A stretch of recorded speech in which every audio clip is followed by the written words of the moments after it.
கொஞ்சம் யோசிச்சு பாருங்க. திடீர்னு ஒரு நாள் சூரியன் மங்க ஆரம்பிச்சா, இல்லனா ஒரு பிரம்மாண்டமான விண்கல் பூமியை நோக்கி பயங்கர வேகத்துல வந்துகிட்டு இருந்தா என்ன ஆகும்? நம்ம மனித குலத்தோட அந்த கடைசி நாள் எப்படி இருக்கும்? கேட்கவே ரொம்ப திகிலா இருக்குல்ல. இன்னைக்கு நம்ம தொகுப்புல உலகத்தோட முடிவு எப்படி அமையலாம், நம்ம மனித இனம் மொத்தமா அழியக்கூடிய அந்த சாத்தியக்கூறுகள் என்னென்ன அப்படிங்கறத பத்தி ஆழமா அலச போறோம். இப்போ நம்ம முன்னாடி இருக்கிற மிக முக்கியமான கேள்வி, மனிதர்களோட அந்த கடைசி நாள் எப்படி இருக்கும்? இது ஏதோ ஹாலிவுட் படத்துல வர்ற வெறும் அறிவியல் புனைவு கிடையாதுங்க. சயின்டிஃபிக்கா நம்ம ஆராய வேண்டிய ஒரு முக்கியமான விஷயம். எந்தெந்த காரணங்களால மனித இனம் ஒட்டுமொத்தமா அழிஞ்சு போகும் ஆபாயம் இருக்கு, இத பத்தி அறிவியல் சான்றுகளோட இப்போ நான் உங்களுக்கு தெளிவா விளக்க போறேன். சரி, வாங்க நேரா விஷயத்துக்குள்ள போலாம். இன்னைக்கு நம்ம பார்க்க போற அந்த 5 முக்கிய ஆபத்துகள் என்னென்னன்னா, முதல்ல விண்கல் தாக்குதல், 2வது சூரிய புயல், 3வது செயற்கை நுண்ணறிவோட ஆதிக்கம், 4வது ஒரு ஆபத்தான வைரஸ் மற்றும் 5வது அணுபோர். இதுல முதலாவது மிகப்பெரிய ஆபத்து விண்கல் தாக்குதல். இது ஒரு கற்பனையான சூழ்நிலையா இருந்தாலும் அறிவியல் ரீதியா ரொம்பவே பயமுறுத்தக்கூடிய ஒரு விஷயம். நமக்கு நல்லாவே தெரியும், 65 மில்லியன் வருஷங்களுக்கு முன்னாடி ஒரு பெரிய விண்கல் பூமியை தாக்குனதால தான் டைனோசர்கள் முழுமையா அழிஞ்சு போச்சு. இப்போ யோசிச்சு பாருங்க, அதே மாதிரி ஒரு விண்கல் இன்னைக்கு வந்தா என்ன ஆகும்? அது பூமியை தாக்குன சில வினாடிகள்லயே நம்மளோட பெரிய பெரிய நகரங்கள் எல்லாமே தரமட்டமா அழிஞ்சு போகும். அடுத்த வர்ற சில மணி நேரங்கள்ல உலகம் முழுவதுமே வெளிச்சத்தை இழந்து மொத்தமா இருட்டாயிடும். நினைச்சு பார்க்கவே முடியாத அளவுக்கு அதிவேகமா நடக்கக்கூடிய ஒரு பேரழிவு இது. இப்ப 2வது சாத்தியக்கூறுக்கு வருவோம், சூரிய புயல். இதுல ஒரு சுவாரஸ்யமான விஷயம் என்னன்னா, சூரியன்ல இருந்து வர்ற ஒரு மிகப்பெரிய ஆற்றல் வெடிப்பு, அதாவது சோலார் ஃபிளேர், நேரா பூமியை தாக்குனா என்ன நடக்கும் தெரியுமா? வரிசையா எல்லாமே செயலிழக்க ஆரம்பிக்கும். உடனடியா இன்டர்நெட் முடங்கும், விண்வெளியில இருக்கிற சேட்டலைட்டுகள் எல்லாம் வேலை செய்யாம போகும். அதுக்கப்புறம் உலகமெங்கும் முழுமையான மின்தடை ஏற்படும்.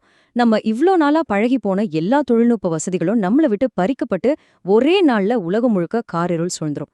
எந்த ஒரு ஆயுதமும் இல்லாம நம்ம நவீன சமுதாயம் எப்படி உடனே வீழ்ச்சி அடையுங்கிறதுக்கு இது ஒரு உதாரணம். 3வது ஆபத்து செயற்கை நுண்ணறிவு, அதாவது ஆர்டிஃபிஷியல் இன்டெலிஜென்ஸ். இத ஒரு ஆழமான சிந்தனை பரிசோதனையா நம்ம பார்க்கலாம். ஒரு பக்கம் இந்த தொழில்நுட்பத்தை உருவாக்கின மனிதர்களோட அறிவாற்றல், மறுபக்கம் நாளுக்கு நாள் அசுர வளர்ச்சி அடைஞ்சு வர செயற்கை நுண்ணறிவு. அந்த ஏஐ ஒரு நாள் மனிதர்களை விட புத்திசாலியா மாறினா என்னாகும்? அதுதான் மிக பயங்கரமான திருப்பம். அந்த உச்சக்கட்ட அறிவாற்றல் அதை அடையும் போது, இனிமே நமக்கு மனிதர்கள் தேவையில்லை அப்படின்னு அந்த ஏஐ முடிவு செய்யறதுக்கான வாய்ப்பு இருக்குல்ல. இத ஒரு அமைதியான போராவே ஆரம்பமாகலாம். இதான் இங்க கவனிக்க வேண்டிய முக்கியமான புள்ளி. ஏஐயோட ஆதிக்கம் அப்படிங்கிறது வெடிகுண்டுகள் மாதிரி பெரிய சத்தத்தோடலாம் நடக்காது. அது ரொம்ப அமைதியா, மிக துல்லியமா கணக்கிடப்பட்டு மனித இனத்தையே ஓரங்கற்ற ஒரு நிசப்தமான போராதான் இருக்கும். அடுத்து 4வது ஆபத்துக்கு வருவோம், ஆபத்தான வைரஸ். இது மாதிரியான பயாலஜிக்கல் அச்சுறுத்தல்களும் நம்ம உலக முடிவுக்கு ஒரு முக்கிய காரணமா இருக்கலாம். ஒருவேளை ஒரு புதிய சூப்பர் வைரஸ் உருவாகி வந்தா நிலைமை எப்படி கைமீறி போகும்? ஸ்டெப் 1. இதுக்கு முன்னாடி நம்ம பார்த்த நோய்களை விட கற்பனை செய்ய முடியாத அளவுக்கு இது மிக வேகமா பரவும். ஸ்டெப் 2. இதை உடனே கட்டுப்படுத்துறதுக்கு எந்த ஒரு மருந்தும் நம்மகிட்ட இருக்காது. இதோட விளைவு, வெறும் சில மாசங்கள்லயே உலகத்துல இருக்கிற மனிதர்களோட எண்ணிக்கை மிகப்பெரிய அளவுல குறைய ஆரம்பிக்கும். இந்த பேரழிவோட வேகமும் சரி, அளவும் சரி, நம்ம கற்பனைக்கே எட்டாத ஒன்னா இருக்கும். இப்போ 5வது மற்றும் இறுதி ஆபத்துக்கு வருவோம், அணுபோர். இது முற்றிலும் நம்ம மனிதர்களாலேயே உருவாக்கப்படக்கூடிய ஒரு பேரழிவு. இதுல விஷயம் ரொம்ப சிம்பிள். ஒரு நாடு அணு ஆயுதத்தை பயன்படுத்தினா உடனே மத்த நாடுகளும் அதுக்கு பதிலடி கொடுக்கும். இதுதான் அந்த மோசமான சங்கிலி தொடர் விளைவு. இதுல எந்த நாடு சரி, எந்த நாடு தப்பு அப்படிங்கிற அரசியலுக்குள்ள நம்ம போக வேண்டாம். ஆனா இந்த மாதிரி பரஸ்பர அழிவு நிச்சயிக்கப்பட்ட ஒரு போர்ல அதோட பின்விளைவுகள் கண்டிப்பா ஒட்டுமொத்த மனித குலத்துக்குமே பேரழிவாதான் இருக்கும். இதுக்கு எவ்ளோ நேரம் ஆகும் தெரியுமா?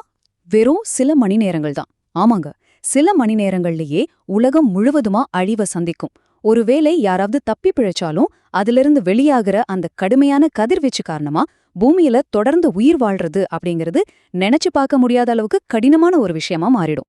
இவ்ளோ நேரம் ரொம்பவே பயமுறுத்தக்கூடிய பல விஷயங்களை பத்தி பேசணும். ஆனா மூச்சு விட்டுக்கோங்க, நமக்கு நிம்மதி தர ஒரு விஷயமும் இருக்கு. இப்போ நம்ம பார்த்த எல்லாமே சாத்தியக்கூறுகள் மட்டும்தானே தவிர, இது எல்லாமே கண்டிப்பா நடக்கும்னு எந்த அவசியமும் இல்ல.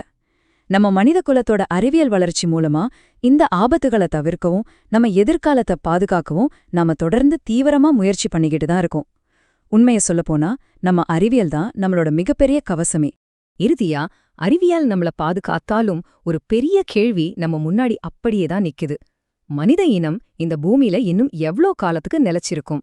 இந்த தொகுப்போட முடிவுல நான் உங்ககிட்ட விட்டு செல்லுற ஆழமான சிந்தனை இதுதான்.